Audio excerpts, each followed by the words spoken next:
Hello, beautiful light-filled souls. I am so happy to be here with Kathryn Eriksen, and she wrote a lovely book. I am such a fan of it called The Money Tree. So I'll provide a link to that. And her bio just warmed my heart. This book warmed my heart. It has this flow to it that reminded me of things I knew from childhood, but also things I knew from my near-death experience. We can get so out of touch with that flow of goodness and joy and love. And I'll just read a little bit of her bio. Kathryn says that she has discovered the simple truth. Whenever I listen to messages from my mind, I always make different choices when I listen to the music of my heart. And you have also created the Empowered Way Academy, which is designed for women entrepreneurs. So why women? And tell me more.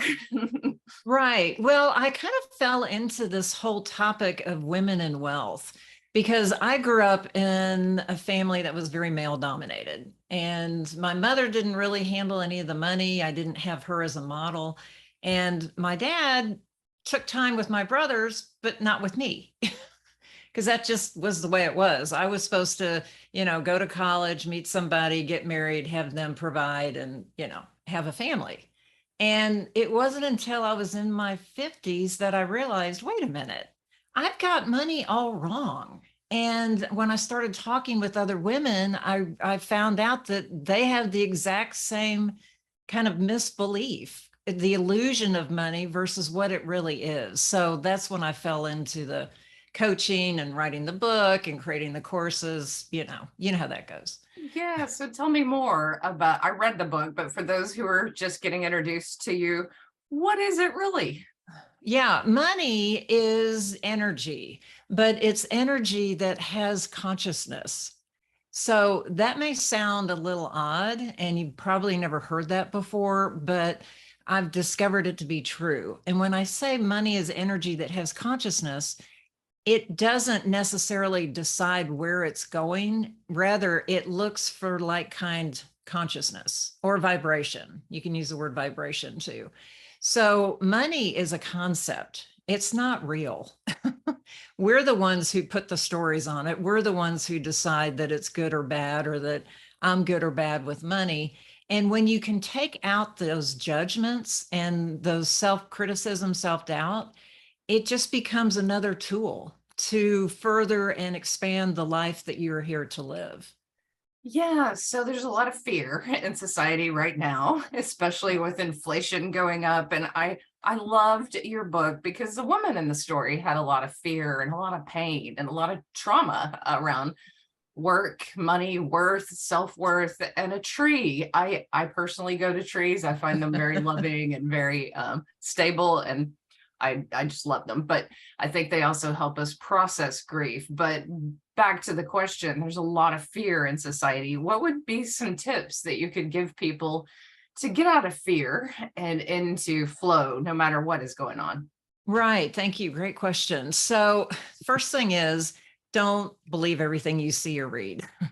The media, in my belief, wants to keep us in fear because that keeps us buying their publication and continuing to read.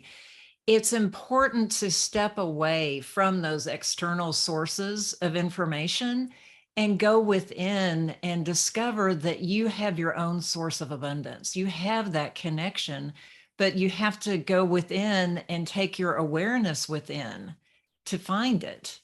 So that's why in the book, I provided a link to several meditations that also helped the main character who you mentioned, Camille, work through her fear.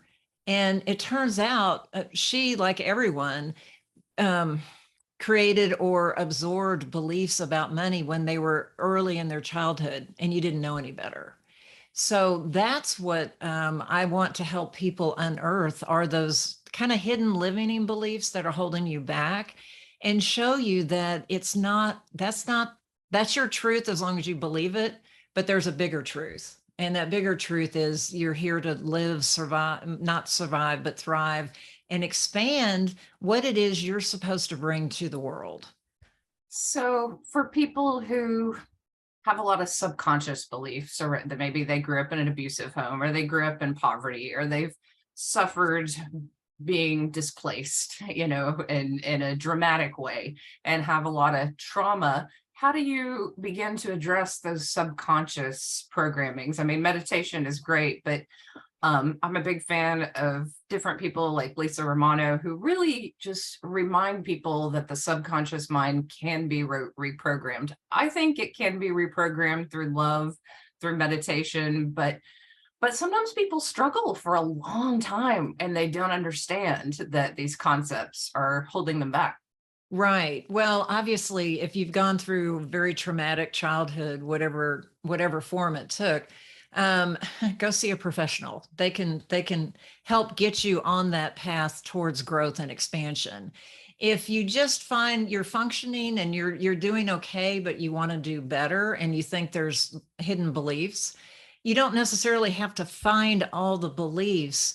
What I teach women to do is discover that they are their own source of abundance. They are their own source of wealth and well-being. And when you focus on that interior creation, it will show up in your world, in the exterior. And that's what I mean by shifting your focus inward and away from the outward, whatever's going on. And meditation is a very powerful way to do that. Hypnotherapy is another way. As I said, if you do have severe problems, though, and you're not functioning, you have to go see a professional. I am not a professional therapist. Yeah, nor, Um, nor. nor, yeah. I just fell into this work because I needed it. And, you teach what you most need to learn, right? So true, so true. And I'm curious, you have a background in law, right? How did you face this problem with money? I think most people would go, oh, she's in the flow of money just naturally. She probably went to a Right. good university, blah, blah, blah, blah, blah. Yeah, no, I was, very much get your degree, get a profession, start a career, blah, blah, blah, blah, blah. And that worked fine, but it never really fit. I was doing that to please my parents or, whoever. And when I realized that this just wasn't what I was supposed to be doing, that was kind of the pivotal moment. Stepping away from being a lawyer was a little more, it took longer, but I just realized that I don't have to stay slotted in that particular profession to be happy. And that's when I started writing. That's when I started blogging and, discovered this whole world online where I could share my opinion and stories and provide help in a way that when people came across it or found it, they could resonate with it, hopefully, and integrate it. I wrote the book, though, Trisha, The Money Tree, during COVID, because during lockdown, my whole business just cratered and I had to do something. I couldn't just sit there. So I saw so much fear on the internet and in the newspaper about money that I wanted to bring out this other aspect of money as divine love. And that's really what the book's about. And A Money Tree was a perfect vehicle to do it. So one thing you say in the book that I liked a lot, and I probably can't quote it directly, but you were talking about ego and how that gets in the way of just feeling love. And I can say, as a near-death experiencer, when my soul left my body, it really wasn't about ego, it was about being loved. And I think ego is so often attached to this physical realm. But could you explain a little bit more of how you described ego and woundedness and how to get into the flow? Yeah, ego, great question. Ego is that sense you have of yourself. And, I could quote the psychological definition, but it's basically, you are Trisha, I am Kathryn, and then whoever else is listening here. But ego, it's attached to your body. So ego, it's really supposed to just, it helps run our autonomic nervous system and all the different things that are going on in the background that we don't have conscious thought of. But it becomes a problem when ego starts to say, well, wait a minute, you shouldn't do this, you shouldn't do that. It's trying to protect you, but it's not protecting you from the sense of there's really a threat. It's really protecting itself. So you can see ego play out with people, dismissing rich people because they just don't care. I mean, that's a form of ego. Or rich people dismissing poor people as, oh, they just don't take responsibility. I mean, it goes both ways, but it's that judgment, critical voice that's inside your head that will lead you astray if you listen to it. And that was what happened to the character in the book. And also the money tree, just to give a little background to everyone, the money tree came to Earth not knowing what a tree was, what money was, what even a human was. She's just I call her a spirit that was in divine love, was totally accepted, happy, everything was great. But then divine love said, hey, I need a volunteer. I need someone to go do this. So she raised her hand, and all of a sudden then she's a tree. So there's a little mysticism in there. I call it spiritual fiction. You have to kind of suspend your belief for a moment. But I feel like the story does get the point across that we learned how to be our ego, but we can learn how to be our soul. We can learn how to be our essence instead. And there's a choice in every moment to do that. And that directly impacts your financial, everything, your well-being. You're muted. Is it often like a forced choice that happens? Like, oh, okay, I am feeling unhappy. I'm going to force myself to focus on what I'm grateful for in order to get in the flow. Does that work? Or what is the process of getting from one state to another? Well, okay. So if you live from the ego, you're going to know it because you're going to be very fear-based, and everything will be, I need to control this or protect myself from that. And you'll feel it in your body. That's really what stress is. Stress is the ego saying it should be this way, or you should be doing that, and you're not. And so there's a gap, there's a conflict between who you are on the inside and what's going on the outside. So your body can be a really great litmus test if you're in ego or not. For me, when I was practicing law, I was in ego the whole time. If I could bring in the spiritual beliefs that I have now to being a lawyer, I'm not sure, that might make a really good story. I may have to write that story, but when you're an ego, and being an ego, I mean, it works for a while, and the world encourages you to stay in that state. And it's only when you come up into either a crisis or your life falls apart or whatever it is, that you have to step back and say, well, wait a minute, there's got to be another way. There's got to be a different way to be in the world besides this, because this isn't working. And that's usually when people tend to start looking into hopefully spiritual matters. It could be a religion. If you get your comfort and security from religious beliefs, great.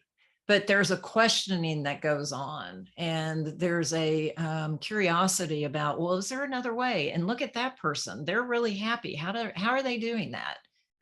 One thing, So yeah, did that happen to you, Trisha? I mean, your near-death experience must have been that pivotal point. Yeah, near-deathers, the year or two after their experience are blown so wide open that they're just like pure joy, almost like infants or babies or puppies, like, oh, look at the tree, look at the bird, look at, all the beauty, but in an adult body, when you're still young and kind of naive about the world, people can take advantage of that kind of openness without boundaries. So I think unconditional love without boundaries is just suicide. It's a horrific.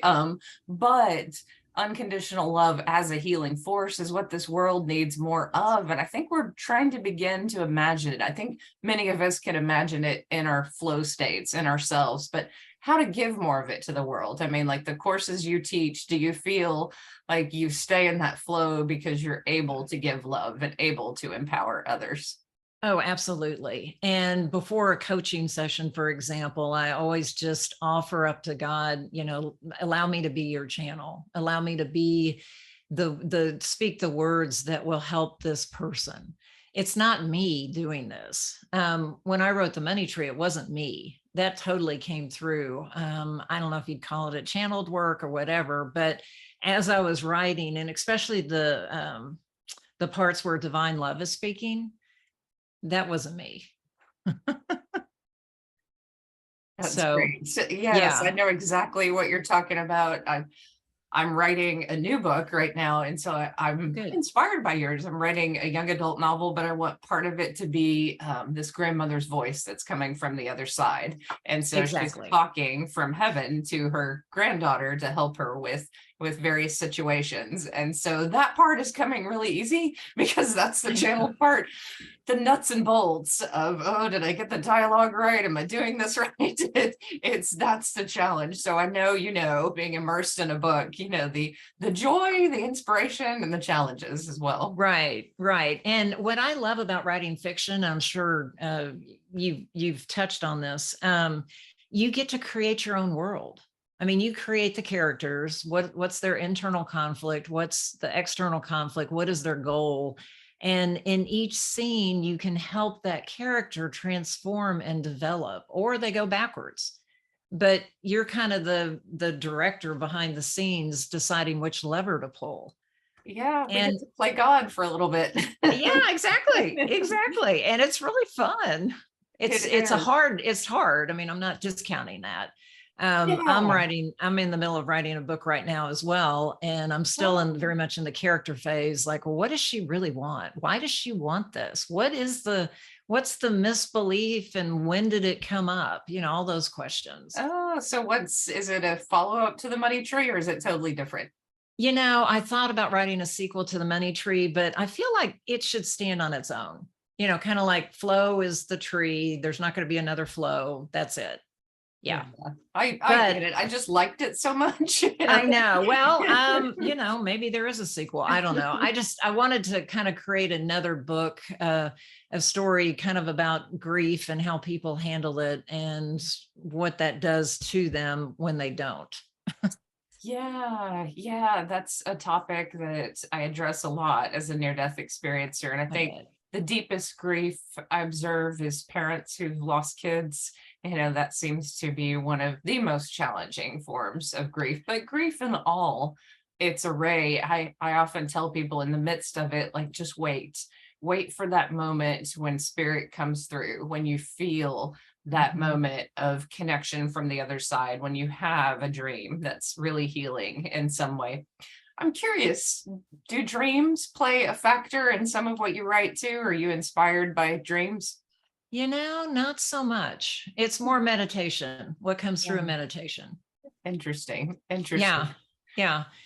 Because my mind is totally still, and I usually listen to guided meditations. Insight Timer. I don't Oh know if you yeah, use me that. too. Yeah, Yeah, we'll have great to app. congratulate each other if we're on at the same time.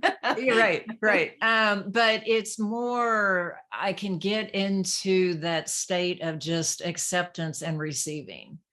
And in that state, depending on which meditation I'm listening to, I'll come up with great ideas.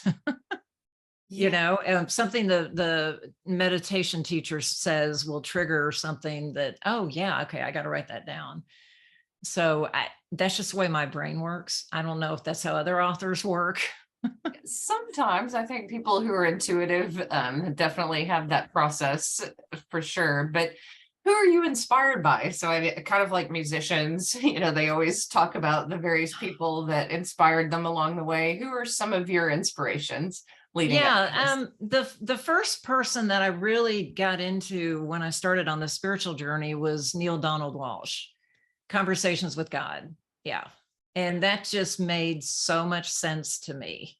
And I've listened to them and I've reread them and all that. In terms of my current business, there's an author that if people are interested, I recommend this book all the time. It's called It's Not Your Money by Tasha Silver. And there's something about the way she wrote it that it just helps you release those attachments you may have to the beliefs that are holding you back. And by saying it's not your money, the whole point of the book is that you learn to offer everything to God or divine love. And through that offering, you'll receive your answers. Again, going inward instead of trying to fix it outside. Yeah, and one of the main messages of your book was to be first, then act. When Yes. you're acting out of fear, when you're acting out of ego, when you're acting in all these different ways, then sometimes you can accomplish things, like under pressure of anxiety, but it doesn't lead to that flow of happiness that it's magical to watch it come together, when you are in that right state and things just fall into place in the most bizarre of ways.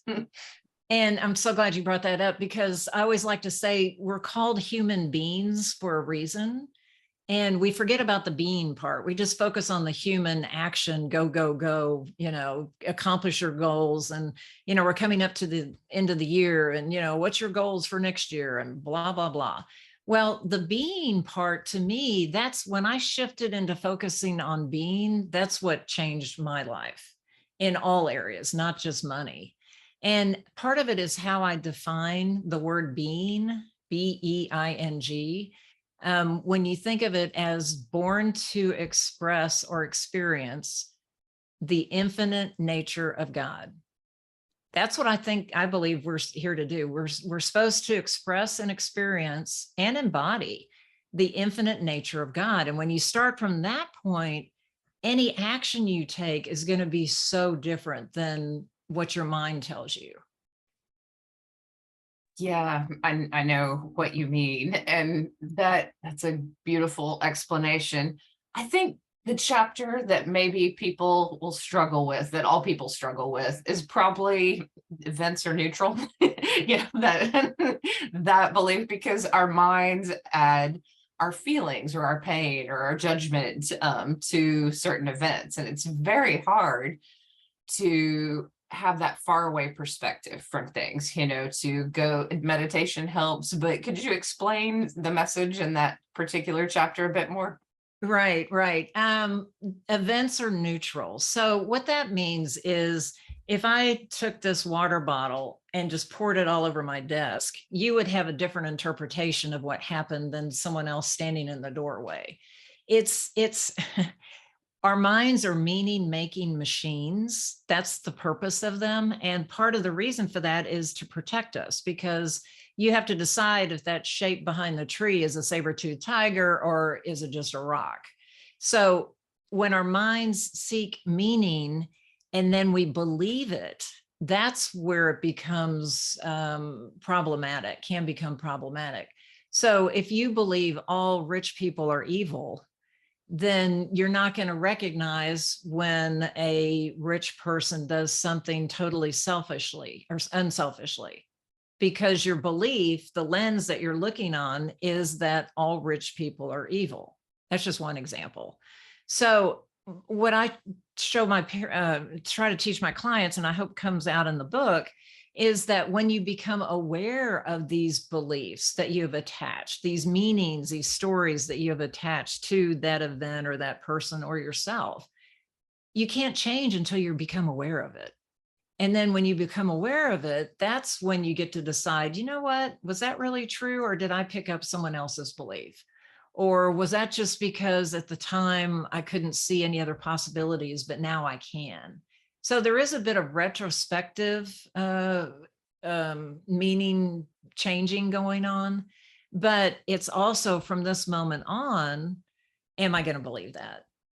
Or am I going to seek a different, more positive, more uplifting meaning that benefits me and everyone around me? And one way that I explain some of this to people his part of my story is experiencing trauma before and after my near-death experience. And one way I explain this to people, in that light of God, everything faded away. That was not me. So, the abuse or, mean things that people said to me, I didn't have to take that with me. My soul, that's not my soul. My soul is a part of God, a part of light, a part of goodness, a part of, and it's hard to see that in the moment but children are good at it. They forgive instantly. They're just like, oh, I know that's you. That's not me. I forgive you. So it's easy for it to wash off, I think, in that innocence. But it's an important strategy to hold on to later, to just stay in your integrity, for lack of a better uh, way of saying it. Stay in your light.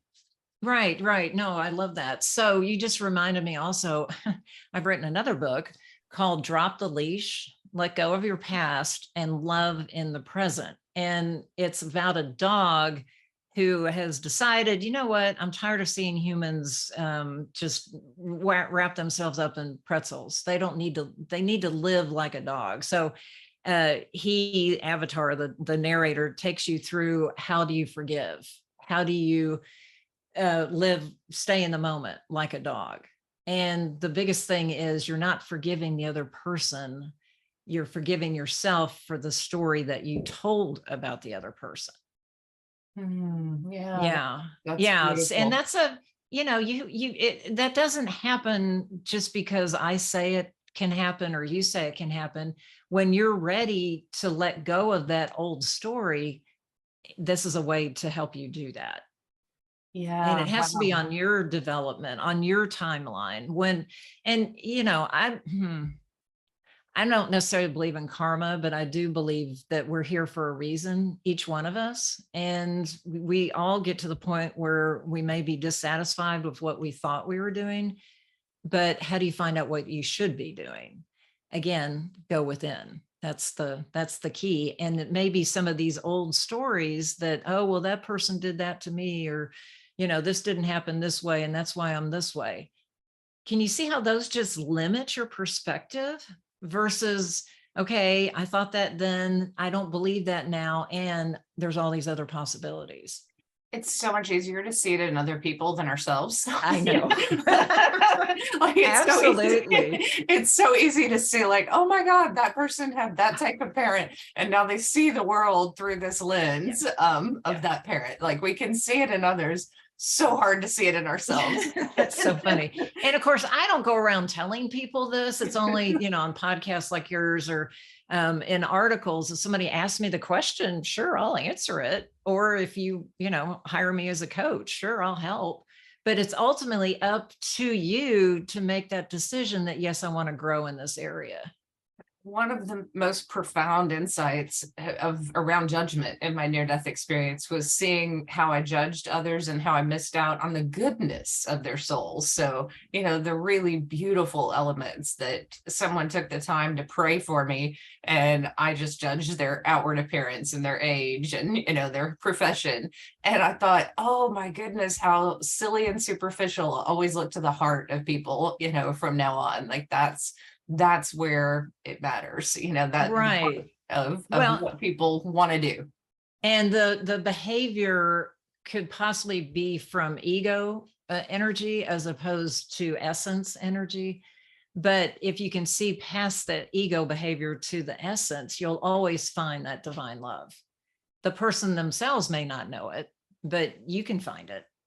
Yeah. And, being able to hold that from people as an author or a teacher or a coach, even from a faraway perspective, people you don't even know, I think it's an important thing to do for humanity, is to remind Yes. people of their divinity. And that's part of why I keep talking, part of why I keep interviewing people. I think that's maybe the most important part, is we can raise our consciousness when people do that we affect the world with our thoughts of other people too. They feel it energetically. So the world needs a lot more kindness, empathy, connection. I think that's no matter who we're talking about, like a lot more kindness. Oh, absolutely. And the more people that step into that role of raising the collective consciousness, if I can call it that, that's what's going to save humanity. Well, anyway, I won't go on that. Oh, no, say what you're going to say. I'm curious. Well, anyway, we could solve every single problem we face right now if we started from this essence place inside each one of us and honored the essence in each other, in everybody. Oh, yeah. We could solve everything.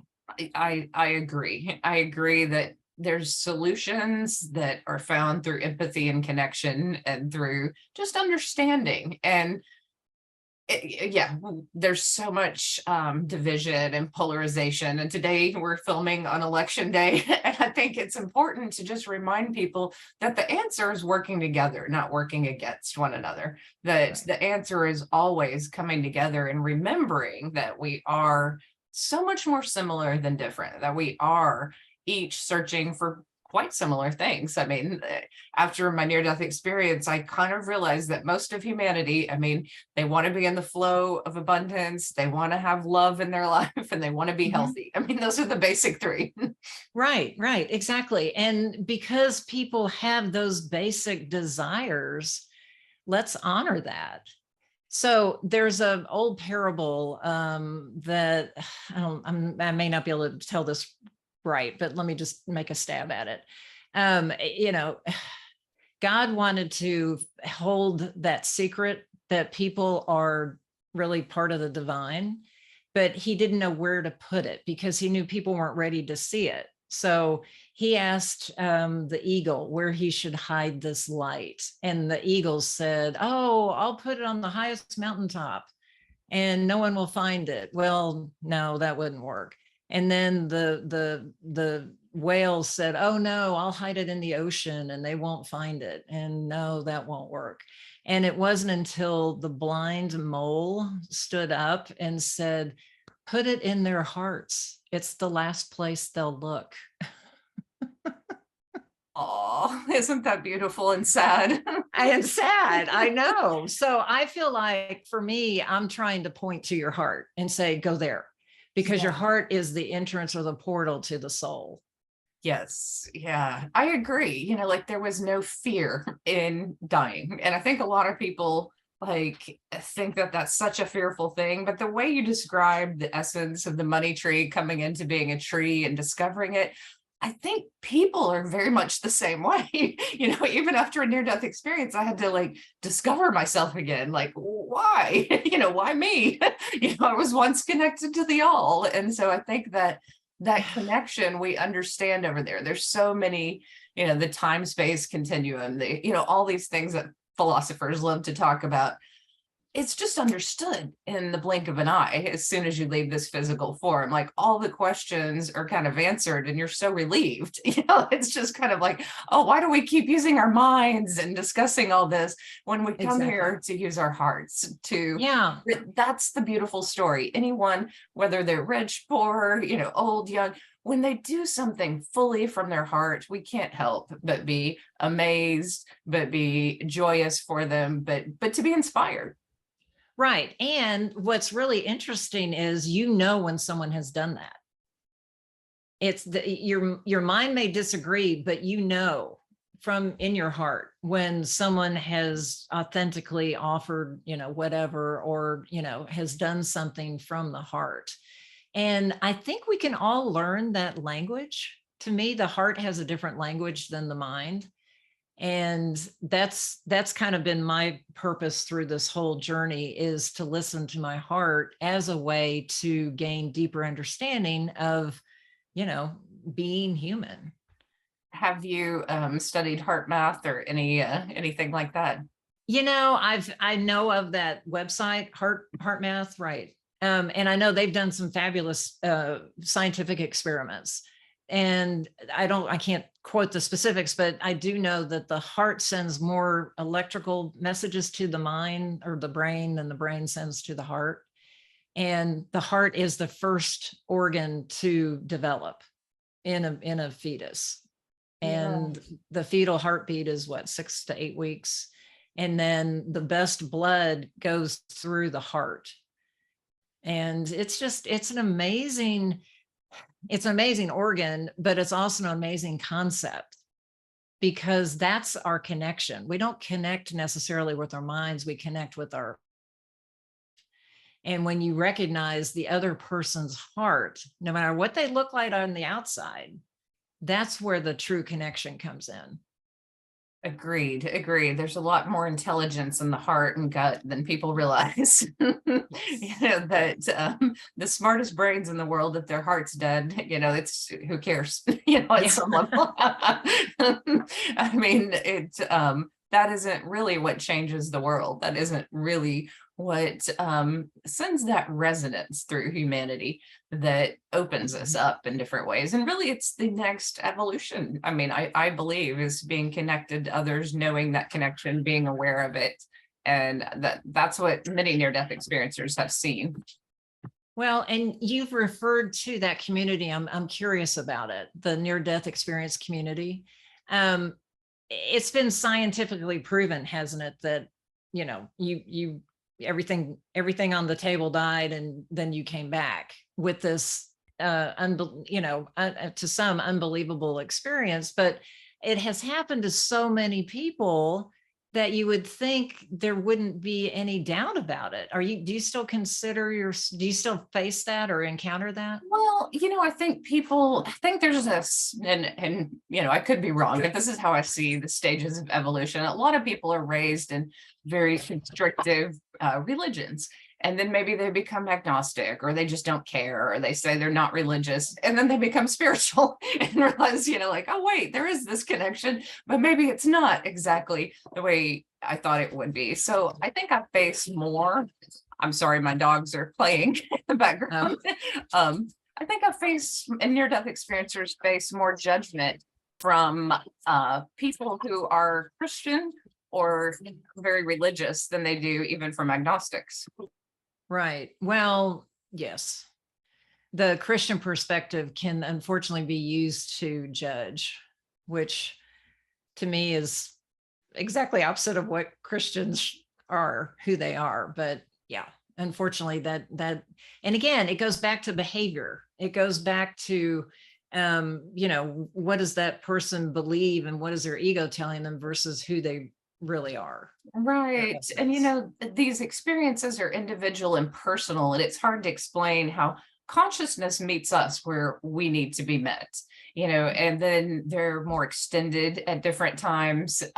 People are dead for longer periods of time or just have more profound experiences because of what, the intensity of the illness or the, extremeness of I bled to death on an operating table. So, that part of my experience was dicey. They weren't quite sure how to bring me back. And so that led to this immediate disconnect from the body. It was almost like a coat I had just thrown off, and I was like, oh, there's that blood. Wow, it's really bloody.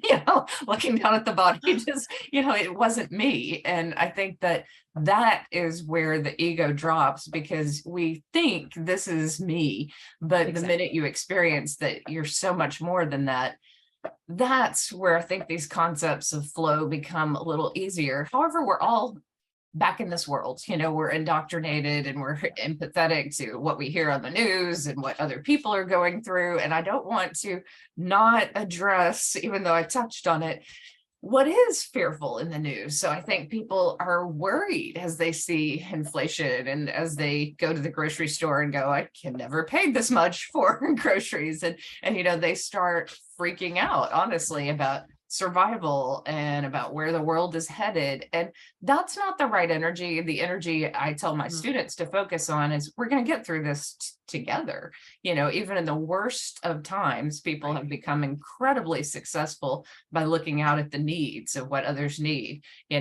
People have created beautiful stories by creating community, by creating things that help people in challenging times. What can you say directly to people about challenging times? And yes, a lot of it is hyped up, but then there are some real struggles that people are going through too. Right. I have found that when you write down what you're worried about, it kind of gets it out of your head, and you can step out of that loop of what if this happens? What if this happens? Well, write it all down. And then step away from it, go meditate or go walk outside, and then you come back and you have a little bit more perspective. And you'll notice that most of what you wrote down is projections about the future. Because remember, your mind is a time traveler. It either goes to the past and dredges something up, or it goes to the future and brings it back. But the future hasn't happened. So the key is to stay in the present moment without polluting it from either the past or the future. So if you can write down, what do you think is going to happen? What is it that you're afraid of? And then take that step back and say, it hasn't happened yet. I'm okay. And then you do that in every single moment. You're not going to be caught up in that vortex. And it will happen. As you know, we create our reality from the inside out. So I know that sounds kind of vague and mamby-pamby, but it's really true. So if you can start each day in gratitude, in well-being, just know that I'm here, I'm healthy, I've got shelter, I've got, whatever it is your list of gratitude is, and then stay in that energy. As the fear tries to come in, you can say, I'm not thinking about that right now. I'm just going to be grateful. Yeah, And just there's so and many just say studies. thank you. Thank you. Thank you. There's so many studies about gratitude. It amazes me, from decreasing anxiety and depression. If you make a list for 90 days of new things each day that you're grateful for, thank other people, actually, use that extension of gratitude. We forget how many good things happen in our lives, and we don't thank Exactly. people for that, those things, for connecting with us, for giving us some advice, for whatever it is. Like, there's so much gratitude that we can all have. And that's one of the things that was channeled to me in my book. I wrote a lot about trauma because I wanted to help people process trauma in a different way. But it's like my guides were saying, what about that English teacher who believed in you? What about that friend who did Reiki for you when you came back traumatized? What about, all these people who surrounded you with love? And I was like, oh my God, I forgot about it. Like, I literally had pushed those things out of my mind, but those were pivotal points that helped me on my journey. And I think when we all just step back a moment, we realize we have not done this alone. No, we haven't. And if there's someone that you can help, even though you feel, fearful or that there's not enough, just that act of helping, it'll come back to you. Yeah. Yeah. The Yeah. the gratitude list can't be emphasized enough. And I saw new research from a psychologist who said that, people objectify their employees, objectify women, objectify, all kinds of people. And that's really just judgment in certain ways. If you actually make a gratitude list, that kind of behavior goes down, believe it or not, because it's it's in conflict with demeaning people. Right. And that's what I mean by choosing that energy as opposed to fear. And you keep doing that consistently. Yes, you'll still have fear, but it won't be the dominant energy. Yeah. Yeah. So Well, one thing I would just suggest very quickly, if you don't want to do the gratitude list, I walk every morning. And one morning I was kind of upset about something. I don't remember what it was, but as I stepped out the door, I said to myself, okay, I'm going to set that aside. I don't want to ruin my walk by thinking about it. I'm going to find everything on this walk that I can be grateful for.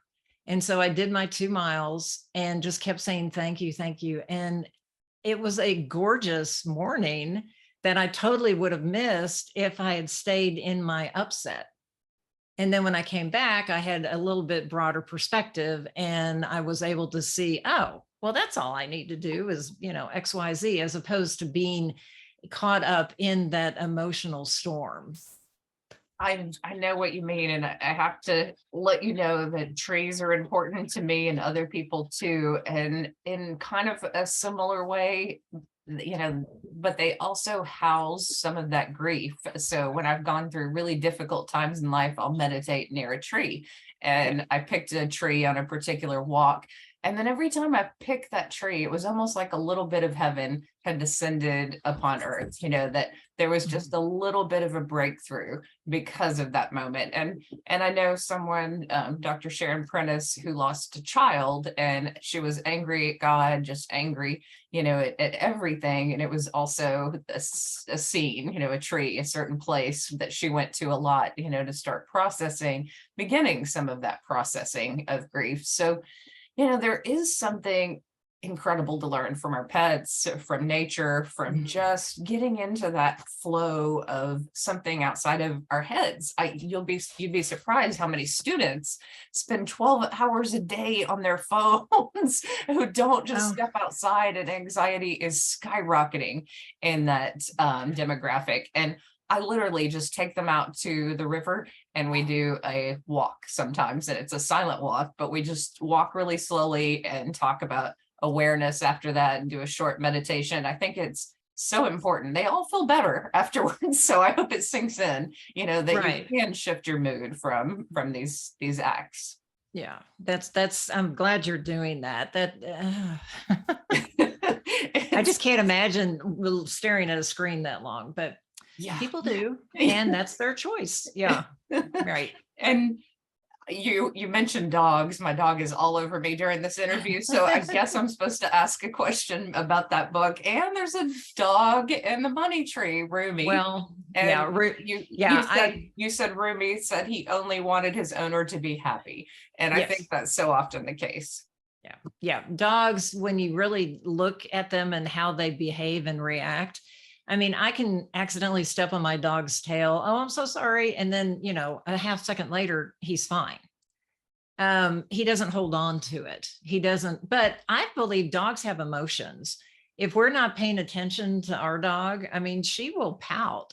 She will go up in the chair and you can just see on her face, like, oh, can't believe you're not paying attention to me. So they have obviously a different awareness, but I believe they have a pure connection to love, to God, if Yeah. they haven't been abused, if they haven't been neglected. Yeah.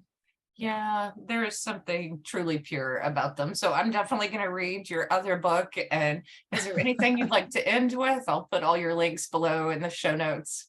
Yeah, I appreciate this, Trisha. I would just like to remind everyone who's listening to just take a moment, step away from all of your doing, and go back into being who you are. And if you don't know who you are, that means you really need to spend more time being.